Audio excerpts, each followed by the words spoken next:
Hey everybody, Charles here. Okay, I am recording this introduction on Sunday, March 13th, 2022. This is the day before the episode will be released. I woke up this morning an hour earlier, at least it felt that way, than I wanted to because we just switched to daylight savings time and it'll take me weeks to recover from that. I'm experiencing some excitement and some anxiety about putting this first episode out because Dan and I are starting what we consider to be the second season of the podcast. We're gonna do a season for each book that we decide to take on, which gets me to the point. One of the most important decisions Dan and I make, other than what color V-neck to wear for our YouTube videos, is what book should we read, discuss, and share on the podcast. Obviously, we want to choose something that has what we consider to be valuable information for our audience, but we also need something that we're excited about and that we're going to be willing and able to stick to for the many weeks it takes to, read it and discuss it with each other and prepare for the episodes and share clips on social media, just everything that goes into releasing a podcast of this kind. So I lobbied fairly hard for 12 Rules for Life by Jordan Peterson because it was a book that I read a few years ago and I got a lot of important ideas from it. So that's what we're doing. But I've questioned that decision during this process of recording the first few episodes. And we have, I think, 6 done, ready to be released, except for just the intros like this. And here's been the source of my discomfort. What if, because we chose this book by this author, we now have to own all his ideas and philosophies and everything he's ever said on, every podcast that he's been a guest on? And are we going to become, the Jordan Peterson fanboy podcast by spending X number of episodes or weeks on his book?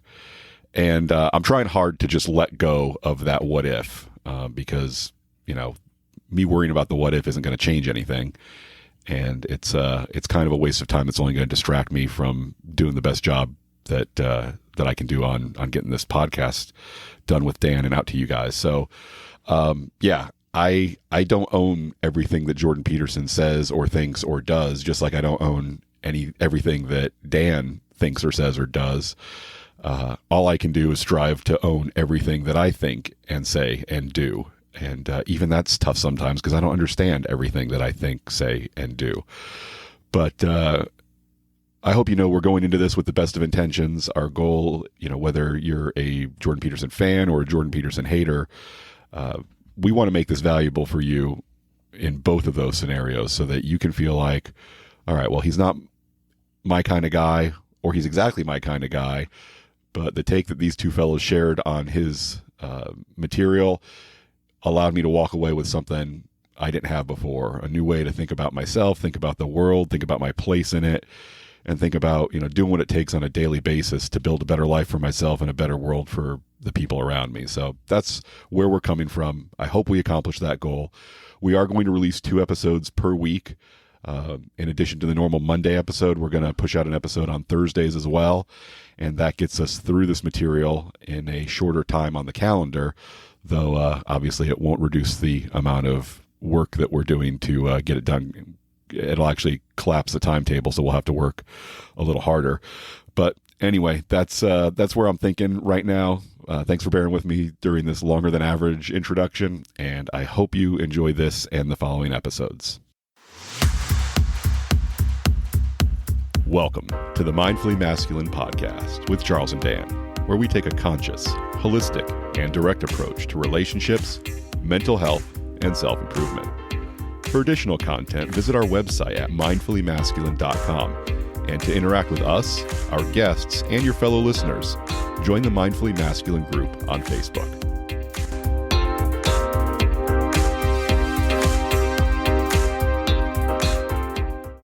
Happy Valentine's Day, Charles.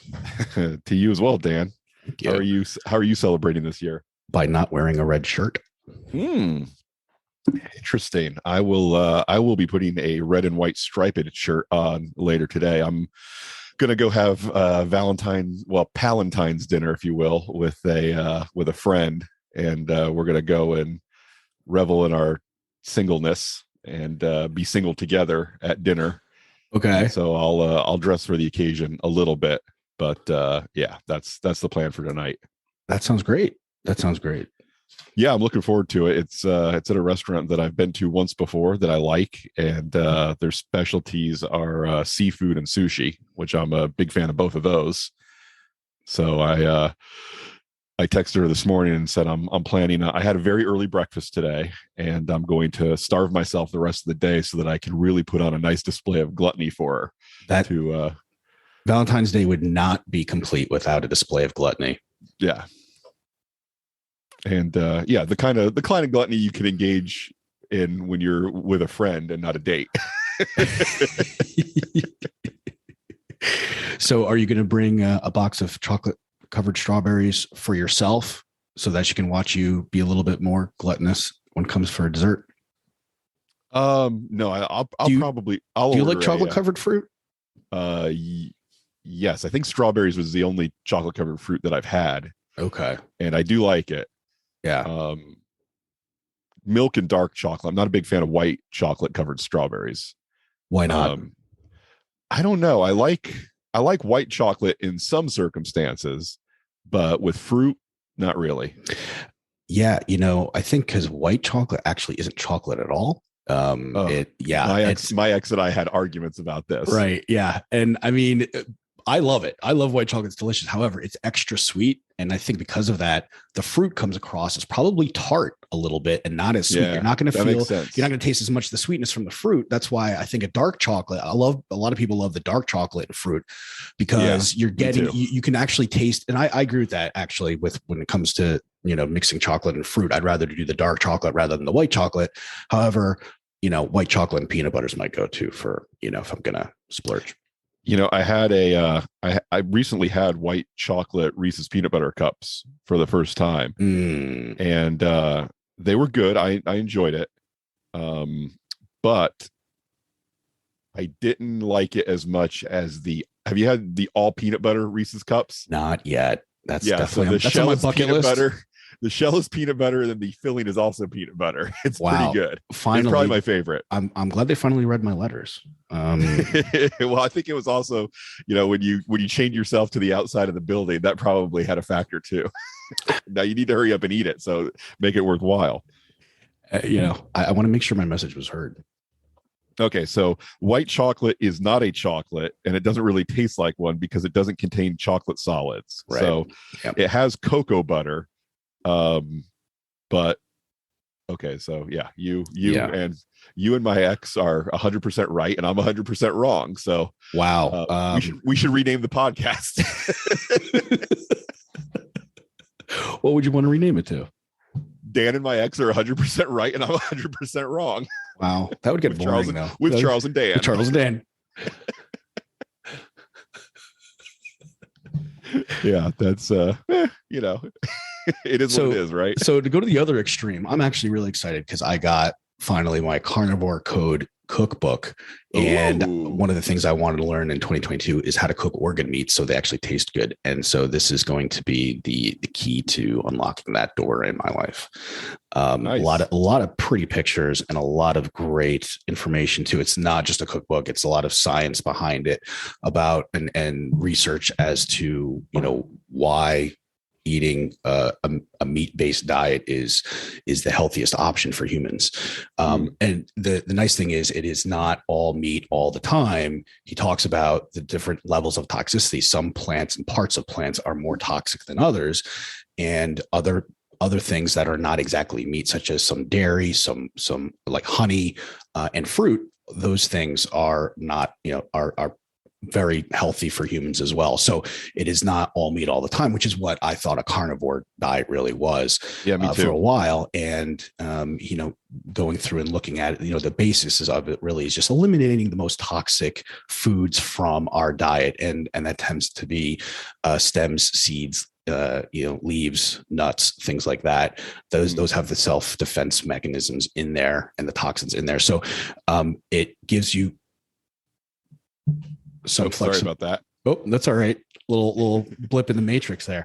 So that I didn't realize I was boring you so much. You didn't really need to turn off your video to, I was making my that gesture. apologies. I was making that gesture where I stick my finger down my throat because I'm so bored by hearing what you're talking about. I didn't want you to see. So then I'll put a little punctuation mark on the end of this and say, okay, look, this is. But anyway, I think I'm excited to venture into the Oregon land. So yeah. Oof. It does sound a little intimidating to me because I do have a bit of a finicky palate. So I'll have to look at it next time I come by your place and see if there's anything in there that I might be willing to try for myself. As far as cooking, I mean, if you cook something, I'll try a bite of it because then there's no responsibility. There's no wasting money or time on my end. Yeah, for sure. Yeah. So I woke up at 4:30 today. Well, no, actually I woke up way before that, but my goal time was to wake up at 4:30, and I did roll into the gym at 5:25 and did a light workout, but I was very reminded of some of your Tiny Habits info, as well as one of the things that Jordan Peterson said when we saw him in Jacksonville, which is what is the smallest thing you could do that you would do that would make things a little bit better? That's one of my favorite. I'm gonna get that tattooed on my ass. I think I love that. I love that expression. It's great. Yeah. So I went there and I squatted. I did an overhead. I did 3 sets of 5 squat, 3 sets of 5 overhead press, and 1 set of deadlifts with the empty bar. And then I got out of there. Wow, dude, much kudos for that, because that is you checked your ego at the door, and I know you've got a big ego to check. So that's a big coat hanger. Yes. It's a big coat hanger you need to find. So congratulations. That's not easy to do, man, but that's your body's going to thank you tomorrow when you're not paralyzed. Yeah, I mean, it was just getting up and getting there was so miserable. I was like, what can I do to not make this any worse on myself? It's going to make me not want to do this again on Wednesday. Dude, that level of self-awareness that you realize that you're miserable from getting up and getting there, rather than what I've done in the past is I've kind of blanketed that feeling and that emotion over the workout, everything else too, right? So you're able to see, okay, it wasn't the workout necessarily that was, miserable for you. It was the getting up part, right? That's all part of the new habit that you're creating. And that's, just having that self-awareness is going to make things easier for you. I hope so. Yeah. I've been, I set the alarm much earlier, about a week or 2 weeks ago. And now I'm actually trying to do something with it. So, it's all part of the effort to get in shape for the triathlon on April 30th. And then hopefully the hike that I get a spot for from the National Park Service on sometime late summer. I want to get a spot to go do that Mount Whitney hike. So I need to be ready for that. And just, doing walks around my neighborhood ain't going to get the job done. I got to do other stuff too. So that's going to be a lot of time in the gym. So could you tell us where the triathlon is going to be so we can have all of our fans come and cheer you on? And absolutely. Yeah. It's the St. Anthony's triathlon. Let me look up the details here. Let's see. It is in downtown St. Petersburg. And I am doing what's called the Meek and Mighty Triathlon, which is like the shortest distances for the swim, the bike, and the run as possible. I think I only have to swim 250 yards, and then I think I ride for 3.4 or 3.5 miles on my bike, and then I run a mile, and then it's done. But that's great though. It's going to break the seal on. It'll probably mostly be children, but. The good thing is if I wreck with them on my bike, the sheer amount of mass to my body and my bicycle, I'll probably survive the wreck where, they might not be so lucky, particularly if it's, any of the kids with health concerns that St. Anthony's helps. Right. Yeah. It's just collateral damage. I mean, honestly, you don't need to worry about it, Well, yeah. I mean, you get between me and my dreams, and that's, what happens. So that'll be April 30th. It starts at 7:30 a.m. and ends at 7:45 a.m. I mean, I'll probably take 2.5 or 3 hours to finish, but I don't know. I don't know what time they're going to pack everything up and leave while I'm still trying to finish the 1 mile run. But yeah, we'll see how it goes. Hey man, no, I do. Listen, I give you tons of credit for I didn't sign up for that, and that's not something, so that's fantastic, man. Yeah. Like you said, it's breaking the seal, and that'll give you the confidence to, to get to the next one. Yeah, there is a longer triathlon in June over in the Clermont area, and that is an actual sprint triathlon where for that one you swim, I think like 800 yards, Okay. and then ride your bike 15 miles, and then run a 5K after that. So that's significant.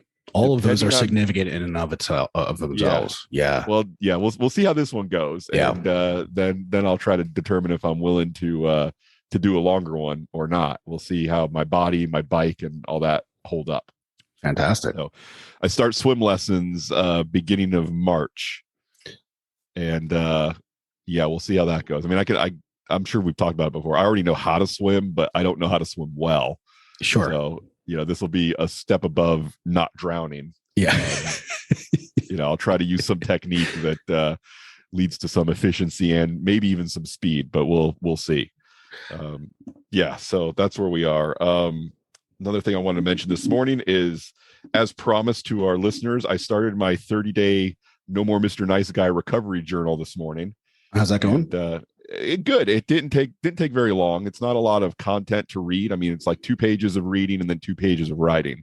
Oh, so I got through it in maybe 10 minutes at the most. But I liked it. Good questions. Good material that definitely ties to what we've already seen in his book. So I'm gonna, for part of my daily journaling practice, which is a pretty firm habit at this point. I'm 6 months plus into journaling every day. So all I do is just leave that book out with my other default journal that I use every day, and I'll do the normal entry in my 5-year journal, and then I'll crack open that book and we'll get through it in 30 days, and I'll try to share on the website how that's going and any particularly salient points that the author brings up or has me mention. It starts in the 30 rules that we posted on our Instagram account way back when we started the Instagram. So we went through each of those one every couple of days, I think, or something. And so it goes through all those first, and then today I did day number 1, and we'll keep working through that, and I'll let you guys know if I find it to be worthwhile. Okay, one last thing. We got to talk about our weekend because it was pretty great. Friday night, let's see, how did that plan start? We started by going to Winter Park, right? Right. Yeah. We wanted, you put the idea of pizza in my head, and so I sure did. That does not shake out easily until the cheese is in my mouth. So yeah, so we headed down to Winter Park, lucked out with a good parking spot, and walked over and to Park Avenue, and went to the restaurant that we planned on visiting.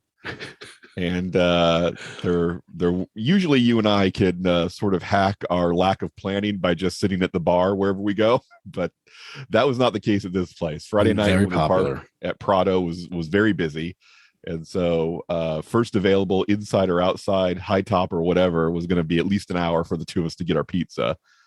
So we both kind of looked at each other and said, I don't want to wait an hour. Let's go somewhere else. And then that took us to downtown Orlando, where we ate at the little pizza place right next to Sac Comedy Lab, which I'm a fan of both Sac and that little pizza spot. And I tried a new flavor of pizza. Usually I get the Bianca, which is a white pizza with ricotta cheese, mozzarella, lots of garlic, and I love it.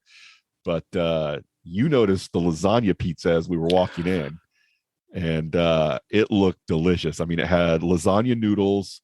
It had either ground beef or meatballs, I'm not sure which, and then it had actual like pieces of lasagna noodle on it, and the big dollops of ricotta cheese. So I was like, oh yeah, that's my choice right there. I love the creativity that pizza places have gotten into in terms of combining different classic Italian dishes and just throwing them on top of pizza, Absolutely. So like lasagna, rigatoni,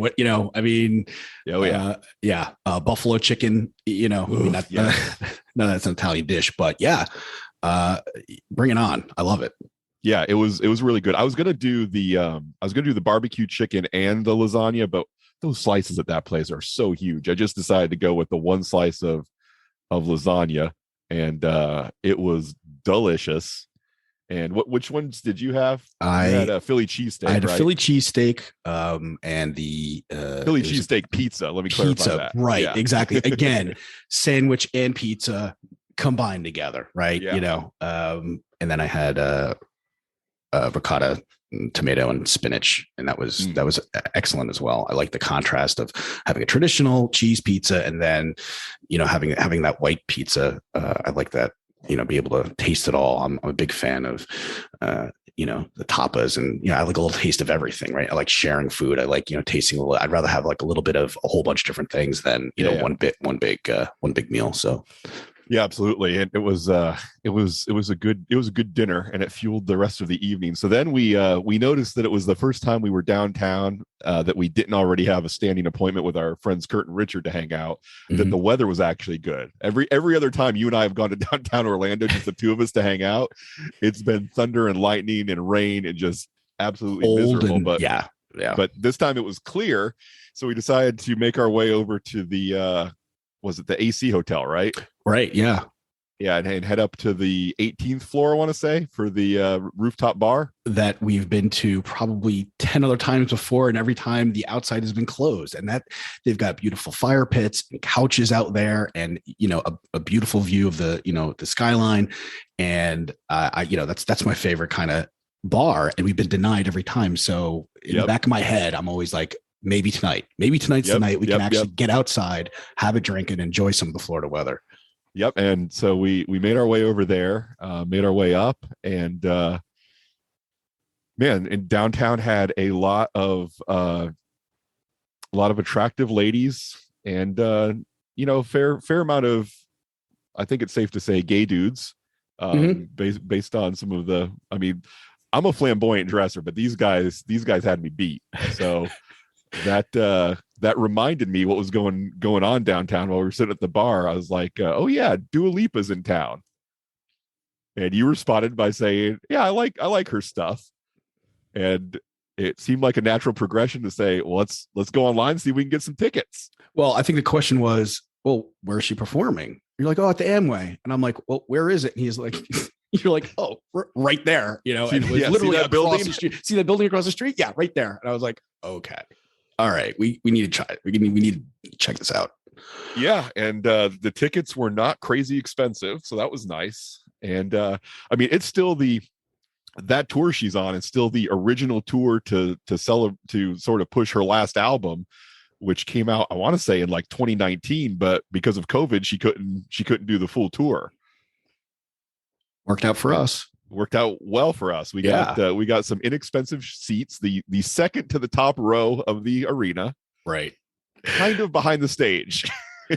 Well, not entirely. We still had a view. It wasn't all black. It wasn't behind the big black curtain. Right. It was adjacent to the big black. I thought curtain. It originally was, because I was like looking at the rows and I was like, wait a minute.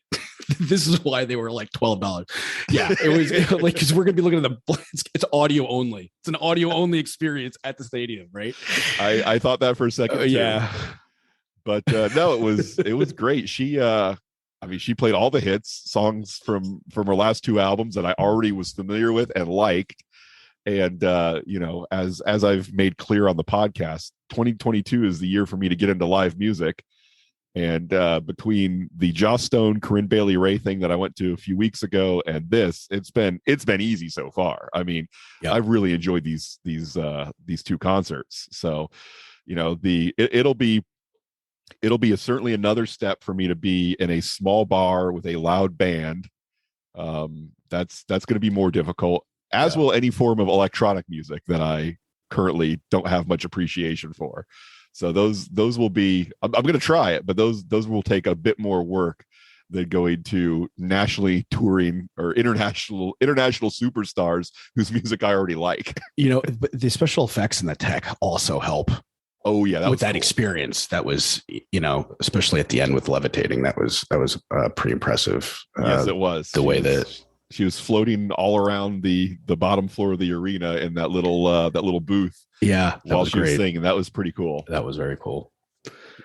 I had a good time, and I mean, it's one of those things where if you asked me, 2 months ago, hey, do you want to go to the Dua Lipa concert? I probably would have been like, I don't know. I probably won't enjoy it. But just the fact that it was a spur of the moment thing just Adds seemed to like excitement. like a cool idea. And we did it. And I was very, very happy. Yeah. Just being open to, whatever happens and, just kind of going with the flow. It's got a higher level of excitement along the way. So I had a great time too, despite being with you.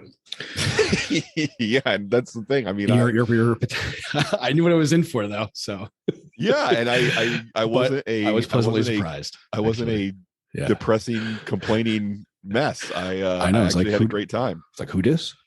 I know, and that was as I've said, I think last week. I'm keeping up dry January, so dry January has morphed into dry January and February, and I've got no plans to break. I'm gonna keep not drinking and not really enjoying any mind altering substances these days. So we'll see how that goes. You have to alter your own mind. So that's good. Well, that's what I'm trying to do. I'm trying to alter myself through new experiences, and so far 2022 is I'm pretty happy with how it's going. Great. Yeah. I'll cook up some kidneys and I'll alter your brain through through that experience. Yeah, through some organ meat. Let's do it. Okay, well let's talk a little bit about we're setting loose on Jordan Peterson's book, and the first one, well, the second one technically, but the first big one, 12 Rules for Life. And let's talk a little bit about him as an author and really as a media personality, and then we'll get into a little bit about what we thought about chapter 1. So you and I went and saw him a couple weeks ago over in Jacksonville. I saw him a few years before that. I want to say 2018. I think toward the end of 2018, I saw him in Denver, and he's had an interesting rise and sort of fall from notable a notable place in media and in society. He first got some popularity because he's a Canadian. He's a Canadian professor of psychology, and he also hits philosophy pretty hard. But he got in the news because there was a bill in Canada that, as he explains it, and I'm not familiar enough with the actual text of the bill to say exactly what it did or did not require, but as he explained it, it was a bill requiring compelled speech, where the government was saying you have to, when interacting with other people, you have to use these words, and they were relevant to preferred pronouns for people who don't identify as males or females. And he was like, no, I don't buy into this. You don't get to tell me the words I have to use. And so I'm not going to go along with this. And again, as he explained it, the penalty for not complying was you would be fined. And then, in Canada, like in the United States, the way the government works is if you don't do what the government says, they fine you. And if you refuse to pay the fine, then they can put you in jail. Yeah. So you're basically threatened with your life. Yeah, that's the thing. I mean, if the government comes and says, hey, you didn't pay these fines for this thing you didn't do, so we're going to put you in a cage, and you say, I don't think I want to go in the cage, so I'm not going to go with you, then they get to kill you. I mean, that's kind of the way the way government works in Western society. If they tell you to do something and you don't do it, and then you don't pay the fine, and then you don't agree to be locked up, then they get to use violence against you. Yeah, and I think that's a problem. A lot of people say, oh, it's only a fine. And that's where their thought process ends at that point, right? Oh, it's really not a serious type of rule, law, command, whatever that is, because the penalty is only a fine. Well, no, that's not the case, right? That's right. As you explained, it's never just a fine. Right, because the government has the it is, you can think of it as just a fine when you're in a dispute with another citizen and they sue you, and the judgment is against you, then you have to pay the judgment. And if you choose not to pay the judgment, they can either garnish your wages or if they don't garner your wages, that's kind of the end of it. Because, you know, in America, we don't have debtor's prison, nor do they have it in Canada. You don't go to jail for having a debt to another citizen. You just can't have a debt to the government. But if you have a debt to the government and you're unwilling to pay that debt, then, you know, we have things like bench warrants and contempt of court and things like that, where they do get to put you in jail. And so basically he was saying the government doesn't get to tell me the sounds I need to make with my mouth. And I don't sign on to this, and I'm not going to be told, which is a stance that, regardless of the issue, I kind of agree with. I mean, I do agree with. If the government a few years ago said, you know, you have to wake up every day and say, all hail President Trump, or we're going to fine you. Right. Or today it said, you know, you have to wake up and say, all hail President Biden, or we're going to fine you. I would be equally against both of those, because I'm not okay with the government telling me what I have to say. Right. That's slavery. I think having to do, right. I mean, it's a form. I mean, not the traditional, but basically you then are being commanded to do something that you don't necessarily want to do. Right. With, I mean, using the S word for slavery. I mean, that does have a connotation. Okay. You're right. Producing for someone else. Well, you know, let's explore that though. Okay. I mean, producing, maybe a material good in that respect, but you know, you are producing, you know, it may not be material, but you're producing something. You are producing an effect, a feeling, or you know, you are creating, you know, by saying something, people are hearing that. So I feel like that is some sort of product that is then being processed by other people. No. Okay. I'm pretty sensitive about any metaphors that involve slavery and the Holocaust. And fair. So I'll push back against this one to say, in the case of slavery, it was the government saying this one private citizen could use this other private citizen, even though they weren't acknowledged as private citizens. Okay. For profit. Okay. That's different. You're right. I take that back. You're right. I officially withdraw that analogy, because it is private person to private person at that point, whereas government has always traditionally, you know, basically owned people. I mean, right. From feudal ways, right. When we had kings and right. Yeah. So we can use words like extortion or compulsion or things like that I think would be a little bit more appropriate than slavery. So, but point taken. We don't have to beat a dead horse now that you agreed with me. Yep. I know the key to the kingdom now. There we go. Yeah.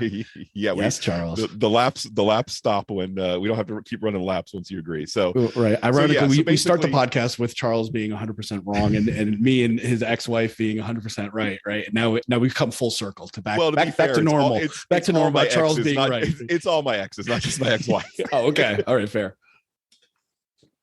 Okay. So basically the issue with Jordan Peterson and the big point of controversy was the issue in particular that he decided to plant his flag on was preferred gender pronouns, not not just having to say nice things about the leader of your country. Yeah. I think if it was an issue of just having to say nice things about the leader of your country, pretty much everybody would be on board with that. But the particularly sensitive topic that he had to make a stand on, because they didn't pass a law that said you have to kiss Justin Trudeau's butt every day when you wake up and go to school. It was around preferred gender pronouns, and that's where people who felt that this is a group of people who've been getting the crappy end of the stick for a long time.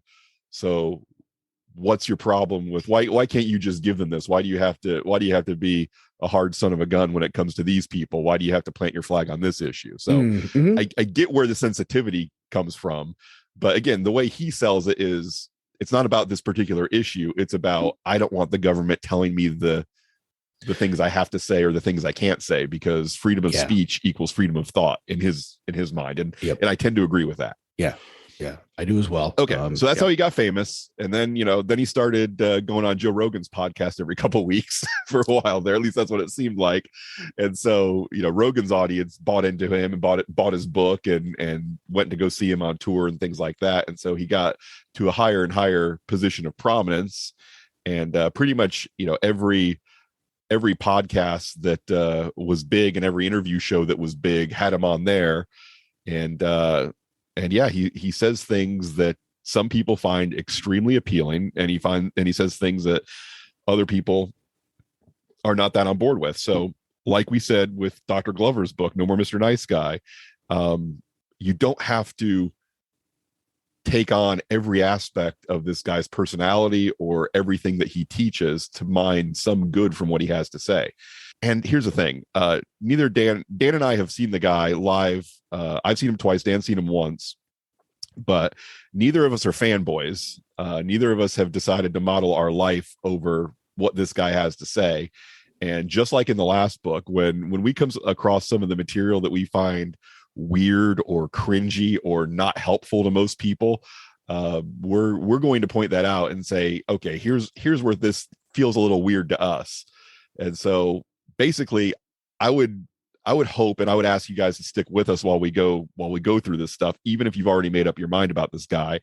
I think there's no better way to go through life than to mine something good from someone that you disagree with, because that helps you out. That doesn't, you don't necessarily have to go out and buy the guy's book. You don't have to subscribe to his Patreon if he even has one. I don't know if he even has one. You don't need to put money in the guy's pocket to get some value out of what he has to say.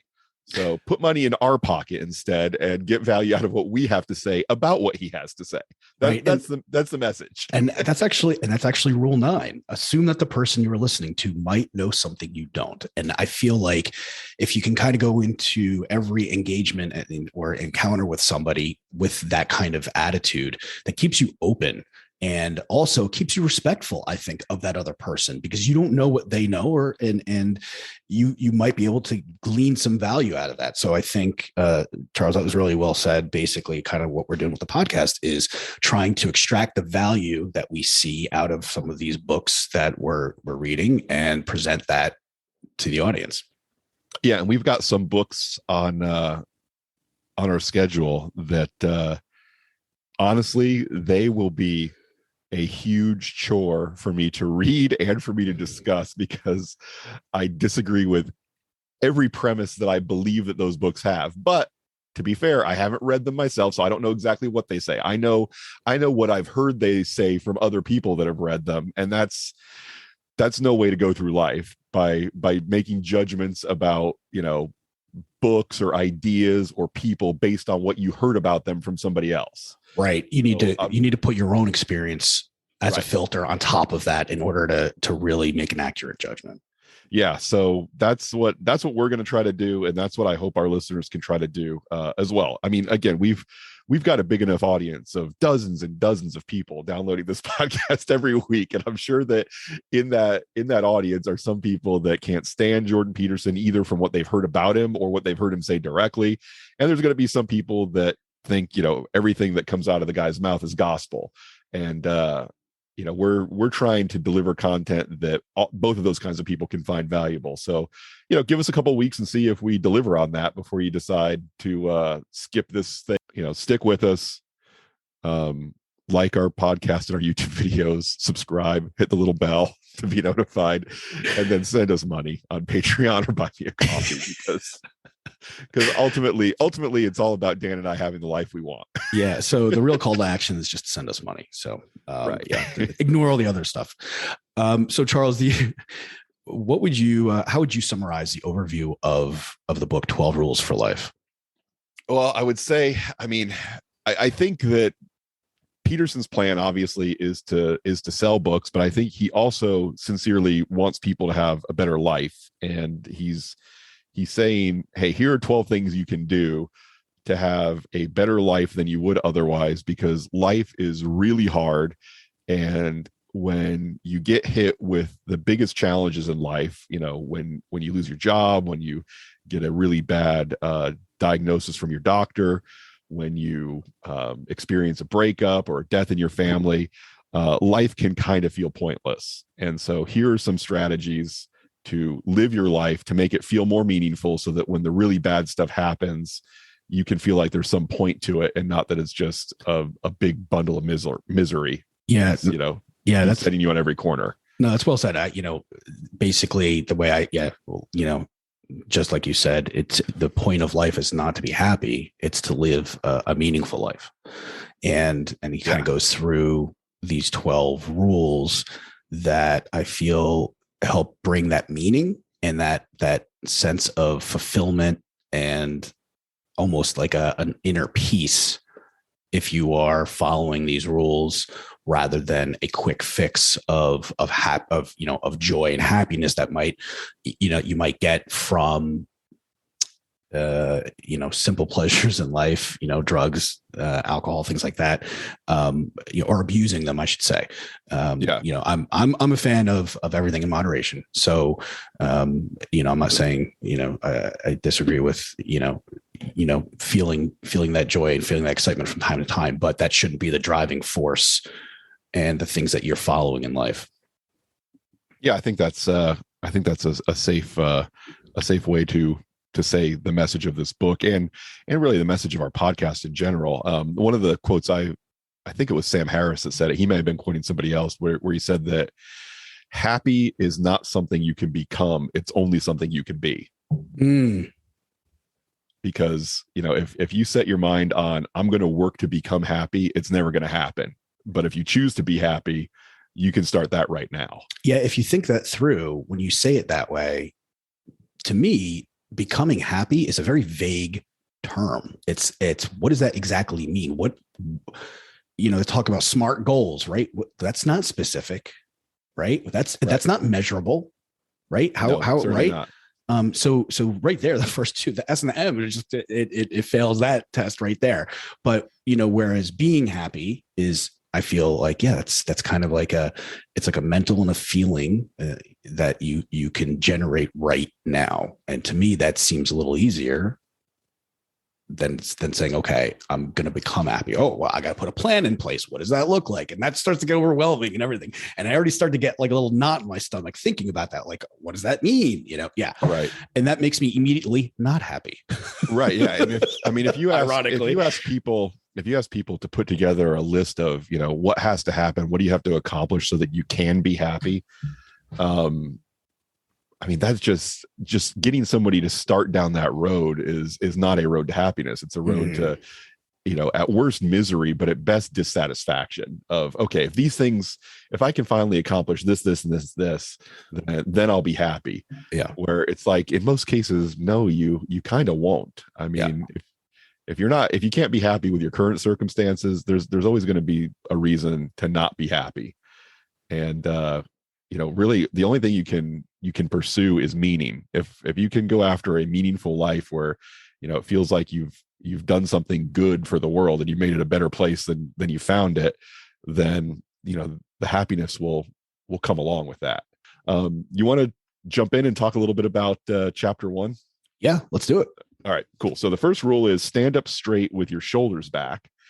And I would say this whole first chapter is really about status and understanding your place in the hierarchy or the society that you're in, and what effect that has on you when you're constantly measuring yourself to see where you fit in with the people around you. And he goes into a lot of scientific detail on other animals that have similar systems that we do when it comes to evaluating and recognizing and reacting to status. He talks about birds, he talks about lobsters, and the basic idea is we have this counter or this rating system inside our head that is constantly looking around at other people and making a judgment to say, okay, who am I higher than and who am I lower than?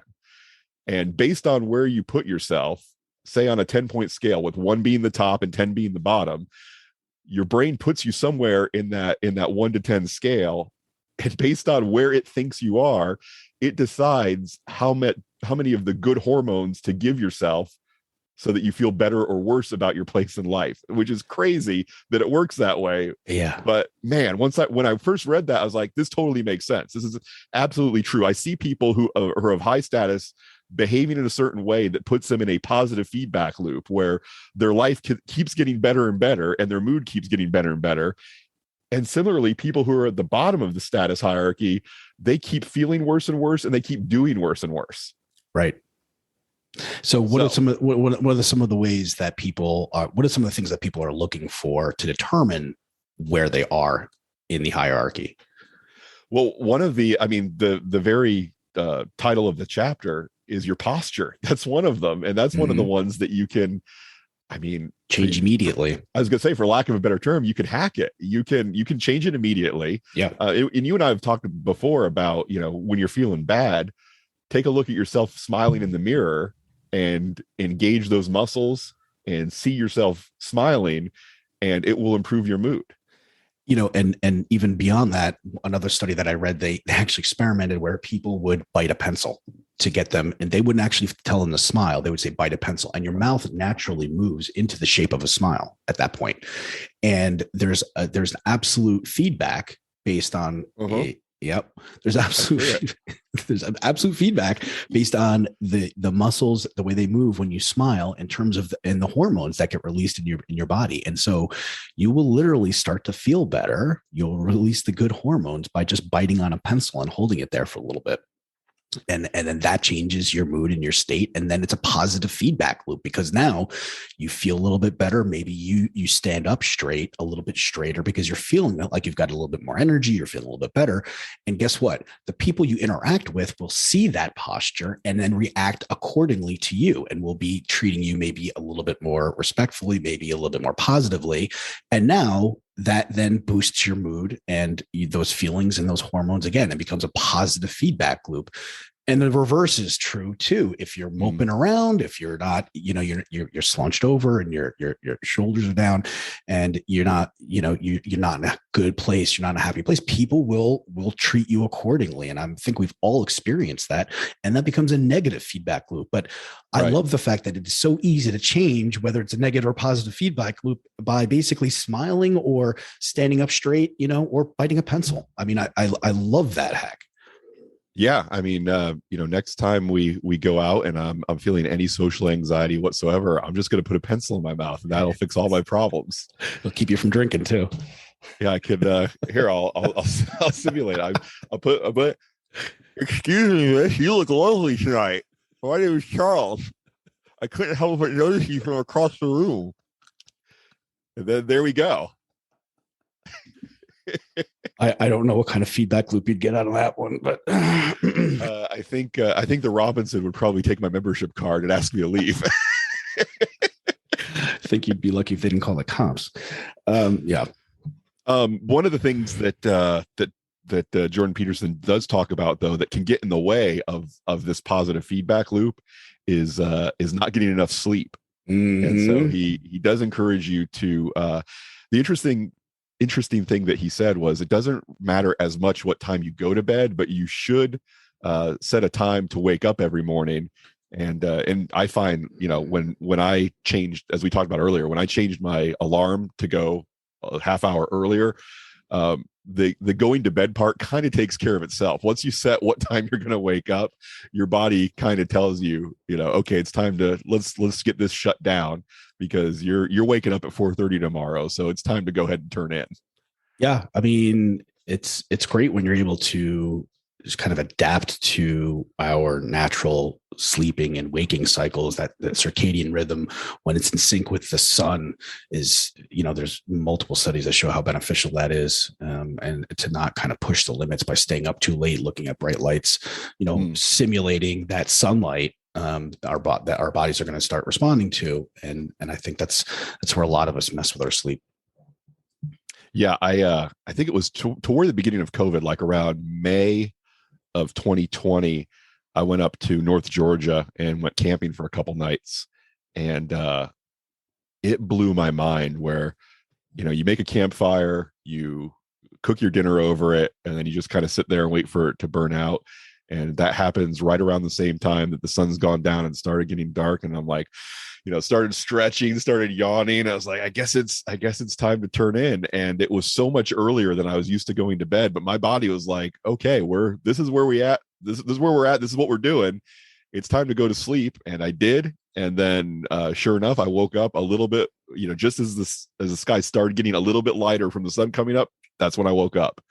And it's interesting how that system can just, I mean, like the first night it just kicked in. I didn't have to build my way up to it or anything. I just, I had paper books. I wasn't playing on my phone constantly. And it just kind of took over. My body said, yeah, this is what we're supposed to do now. Yeah. It's amazing how connected to nature we are as human beings. If we allow ourselves to be. Absolutely. Yeah, absolutely. For sure.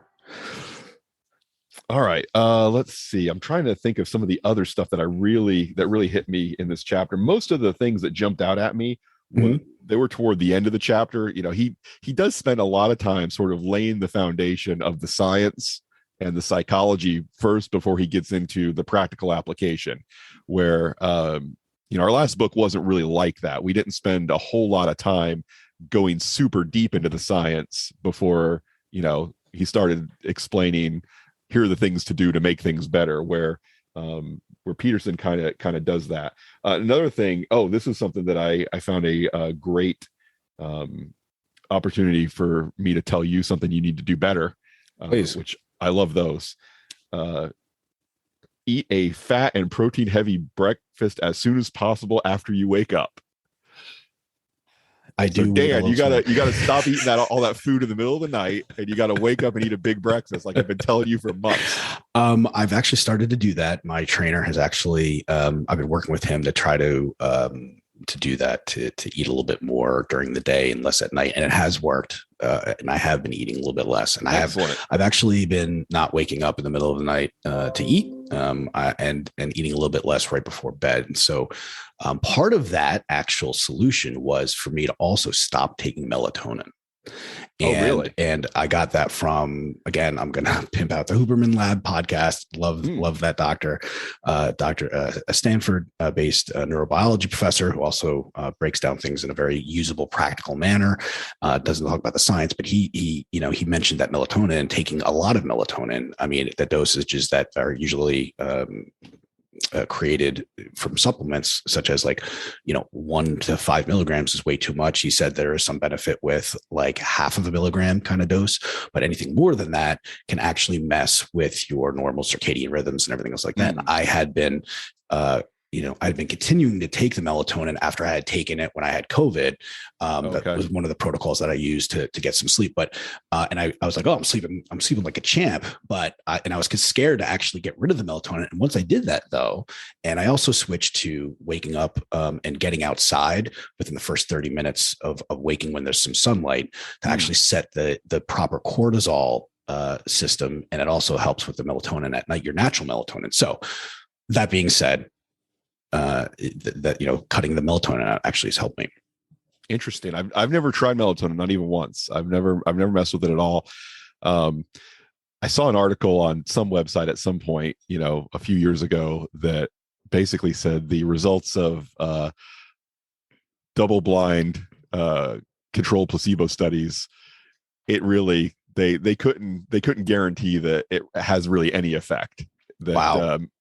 So that's kind of, I'm deep down, I'm a cynical skeptic. So whenever I see a study that says, this probably isn't real anyway, I was like, I just kind of focus on it and don't really feel like I have to revisit the issue, which maybe I will. But I don't really find that one of the things, I don't know if we've talked about this on the podcast before, but years ago, I got on testosterone replacement therapy, and that has made my, number one, I got on TRT, and I lost about 40 pounds. And those two things together have made my sleep so much better than they were when I was at a lower level of testosterone and, carrying an extra 40 pounds around. I still do occasionally wake up a little too early, or I'll wake up in the middle of the night, but the quality of sleep that I do get is just so much better now that I'm not dealing with sleep apnea. That's pretty much gone away.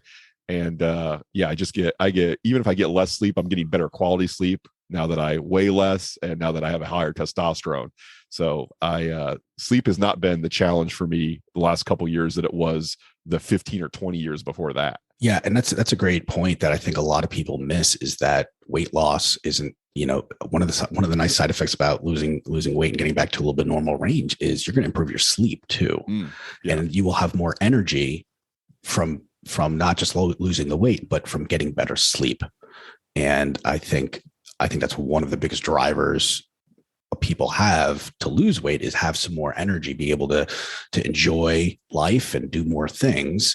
I think it's a fundamental foundation of people's drive to lose weight. And yeah, again, I don't think sleep is talked about nearly enough as one of the most biggest benefits to losing weight. Yeah, I agree. It definitely was a big benefit for me, as well as looking better, which clearly I do. The a phenomenon I have started referring to as Charlesing, where a man gets better looking the older he gets. Yeah. Hey, well, let's start a Wikipedia page. Let's start a Wikipedia page. We really should. A couple weeks ago, I did the 10-year challenge on Instagram, and so many people that I showed my picture from 10 years ago to, compared with my picture now, they're like, your picture from 10 years ago definitely looks older than you today. That's a great compliment. How much did you pay for those types of responses?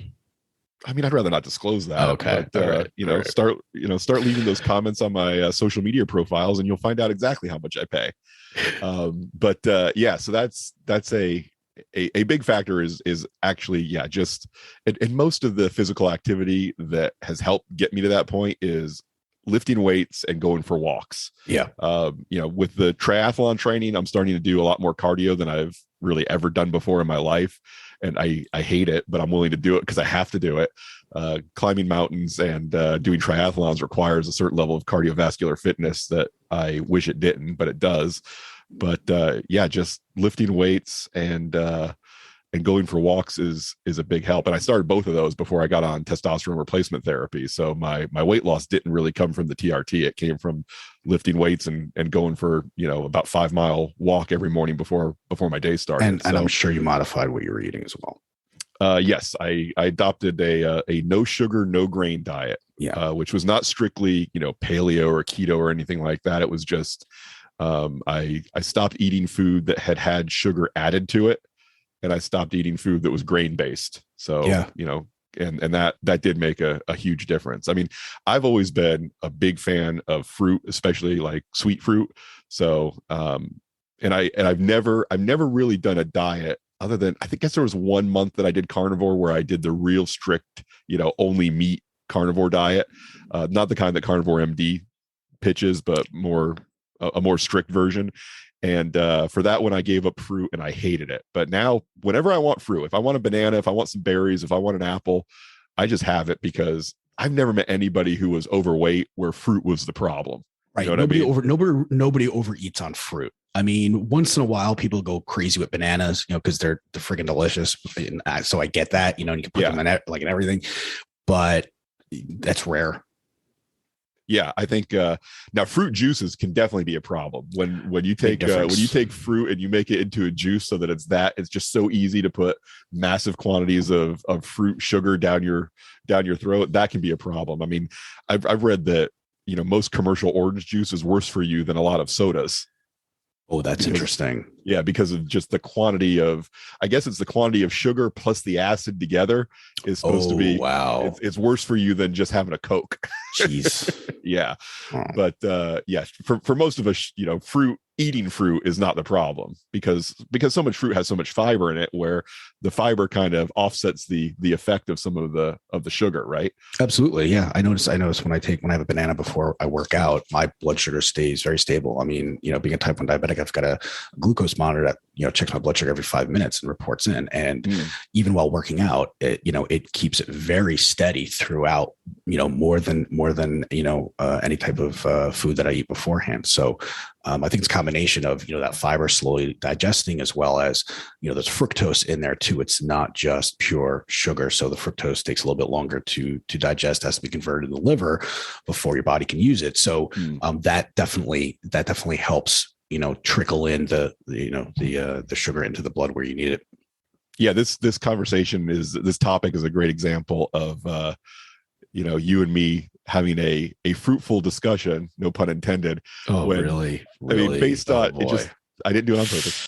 The between your diabetes and the education you have forgotten more about nutrition than I'm ever going to learn. Except, I can compare my own experience to, what based on your experience and your education. And Yeah, I think that's a great way that we can sort of come to a plan that makes sense for both of us, that hopefully the people listening to us can pick something good up from as well. Yeah, I like the why behind it, right? So that Yeah. helps me, go, okay, this isn't just something that I picked up and it's one person, said it works for them. And, Mm-hmm. and at that point, it's just like, well, if I know why, then okay, wait a minute. I understand this could work for me and for other people as well. So yeah. Okay, well, bringing it back to the to standing up straight with our shoulders back. The other thing that I'm going to add to this that Dr. Peterson doesn't get into in rule number 1, but I find helpful. So maybe this only applies to guys. I don't know if women can get value out of this as well or not. But a strategy that I find that helps me feel better and perform better, whether that's at work or in social situations, is dress one level more formally than the people around you. Mm-hmm. Meaning, if you're going to a pool party, don't put on a suit.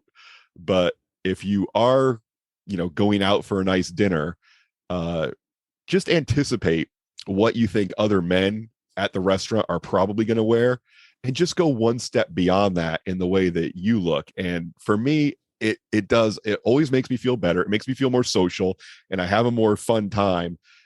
Again, not being ridiculously overdressed, but just one notch above what the other people are going to wear. So if you expect that the typical outfit at a bar that you visit, on the weekend with your date or with your friend is guys are going to wear polo shirts and jeans, then, maybe throw on a button down shirt instead of a polo shirt, or Mm-hmm. throw on a nice pair of slacks instead of, a ratty pair of jeans. And for me, it makes me feel better. Now that could just be my experience, but it happens to me so often. And a lot of my friends, including you, Dan, do the same thing, and we seem to have a pretty fun time. And I think the way that we dress one notch above definitely contributes to that. And what's interesting is that Peterson talks about the effect of a similar type of effect by standing up straight with the posture, in terms of, again, that positive reinforcement, right? And so basically, we get that from time to time. Every once in a while, when we do go out and we've dressed up a little bit, once in a while, the hostess or a server will say something nice about, something that we're wearing, or give us a compliment, and then that makes us, that definitely feels good. And then you can stand up a little bit straighter, and Mm-hmm. it does make us want to, continue to dress up and look nice. And the other thing that does is it also creates a connection. People love connection and connecting with other people and having conversations. And when by dressing up a little bit nicer, you then give people an opportunity to connect with you and to start a conversation with you. And you don't know where that's going to lead, and what kinds of, doors that might open for you, whether it's, relationship wise or business wise. You're then opening more doors simply by dressing a little bit nicer than where you're at, right? You're standing out a little bit better. And another way you think about it is, I feel like you're also giving a little bit more respect to the people and the business that you are surrounding yourself with, right? Because you are saying, you're important enough for me to take a couple extra minutes to think about what I'm wearing, and I'm going to represent, I'm going to look nice. And that's, I feel like that's actually kind of paying a compliment to the people around you, because you respect them and and you value them, right? It's not just for you, and you're actually, and the positive feedback you get, it's a reflection of the fact that they recognize that you've done that. Yeah, I read somewhere once. I mean, everybody's familiar with the phrase "the clothes make the man," and I heard somebody respond to that. I don't remember who it was, but they said, "No, clothes do not make the man. Clothes reveal the man." That's And great. so, yeah, the way you, especially, again, when you're going out either for a work event, I mean, if you're just going to the office, but specifically for a work event or a social event, if you put some effort into the way you look, and your look, your appearance, it looks like you made a plan and you curated that appearance. You didn't just let it happen by accident. Then people pick up on that. People think, oh, okay, this is a guy who puts some thought into how he looks and cares about how he looks. So maybe he has something interesting to say. I mean, that's the way I feel about if I see a guy or a girl and they're dressed very nicely, I think my bias is, okay, maybe this is an interesting person that has something to say that I could either learn from or be entertained by. And I don't think I'm unique in that assumption. Yeah, for sure. And I'd like to read a little bit out of the end of chapter 1 that kind of pertains to that. Some of the famous, my favorite lines here or text from the book here is, but standing up straight with your shoulders back is not something that is only physical, because you're not only a body, you're a spirit, so to speak, a psyche as well. Standing up physically also implies and invokes and demands standing up metaphysically. Standing up means voluntarily accepting the burden of being. Your nervous system responds in an entirely different manner when you face the demands of life voluntarily. You respond to a challenge instead of bracing for a catastrophe. To stand up straight with your shoulders back is to accept the terrible responsibility of life with eyes wide open. It means just deciding to voluntarily transform the chaos of potential into the realities of habitable order. Yeah, I like that. I like the idea. One of the other podcasts that I listened to, and I haven't listened to them very much recently, but two of the guys who are starting strength coaches have a podcast called Barbell Logic. And one of the messages of their podcast is the idea of voluntary hardship, where you take on difficult things on purpose, and that grows your mind in a way that makes you stronger and more resilient, not just in body, but in spirit as well. And that's really, I mean, one could distill the whole message of David Goggins' book, Can't Hurt Me, to that idea of voluntary hardship, where, he gives the message very clearly. He's like, running for 100 miles in an ultra marathon is not about having a better body. It's just a tool I use to make my mind stronger, and my body happens to get stronger as a result.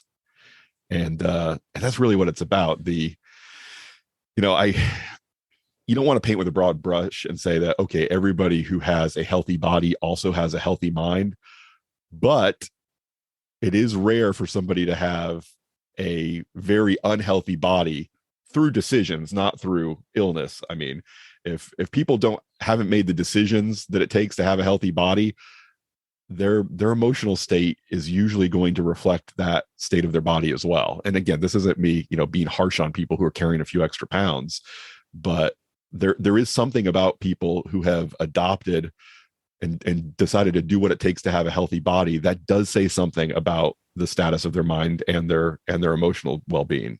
I agree. Absolutely. And I think it likewise, it commands respect when you see somebody, with a healthy body who stands up straight, that, you then, I immediately bias towards this person cares about something. This person, pays attention to something. They care about some details. And so I now am more trusting of that person. And I am, even without seeing them or talking to them, I already have a bias to say, they're probably able they're probably good at something, and they could probably, yes, if there was something, if I had a job opportunity for them, or if, I wanted some sort of advice, I would be biased towards believing them rather than being skeptical. So, yeah. And I mean, I would assume that some people would hear us say things like that and have a real problem with it. They would be offended and triggered by this idea that, oh, you think just because someone's in good shape, they have more valuable things to contribute than somebody who's not in good shape. And yeah, I mean, that's kind of what, it's not a value judgment though. It's not a saying you're worth less or more as a person. This is just, I mean, part of what we should do on this podcast, or at least endeavor to do, is speak about the way the world is, not only the way that we would like the world to be. And there are certain biases as humans that we're going to have. And I don't think we do a service to anybody by pretending like those biases aren't there. Right. And what to clarify too is, I think that as I mentioned, that's the starting point, right? Right. That's where I'm biased. Now, once they open their mouth, then I'm going to be exactly then taking another evaluation. It's not, you don't get a pass just based on the way you look, but I'm going to be leaning one direction or the other, based on the way you look. And then once you open your mouth, and then maybe once I see some actions, that before I make a decision, that's what I'm going to be looking at. Right. So, but again, then there's also, the halo effect, right? If you think somebody's good at one thing, you think that they're smart and good at everything else. And so, you have to be aware of that as well. And I think that's part of just making smart decisions. Yeah. And I think we should be aware of those biases, and we shouldn't let them get in the way of treating people with dignity and respect, or of having a successful business or a successful friendship or anything like that. But we should be aware that there are things about people that will make them more attractive to us on a level below our cognition, right? Where we will just, our body as a human and certain older parts of our brain are just going to respond to people in certain ways based on the very shallow things that we're first exposed to before we engage with them mentally.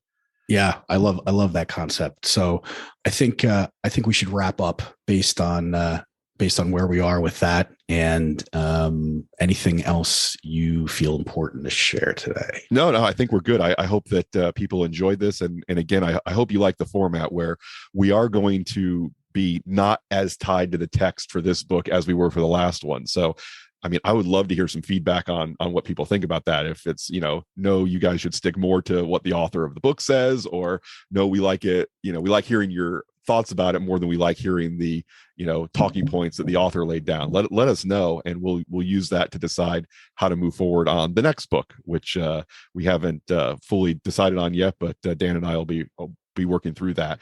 In the meantime, I want to say I have put a little bit more work into building our Facebook group. Just look for Mindfully Masculine. It's a group on Facebook. It's a private group. You'll have to answer 2 questions.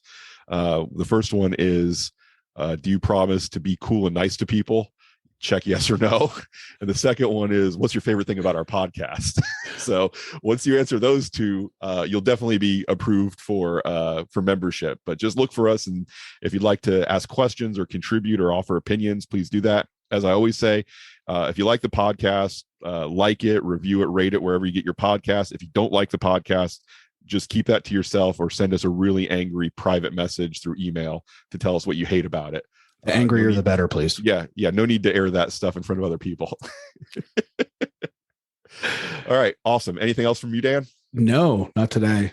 This is great, okay, Charles. Cool. Thanks. We'll stop there for this week, and we'll talk to you guys next time. All right. Have a good one. Bye. Thanks so much for spending time with us on the Mindfully Masculine podcast. If you liked the episode, or you think it would be useful for someone else, please leave us a review and join the Mindfully Masculine group on Facebook. Remember, fellas, don't act masculine, be masculine.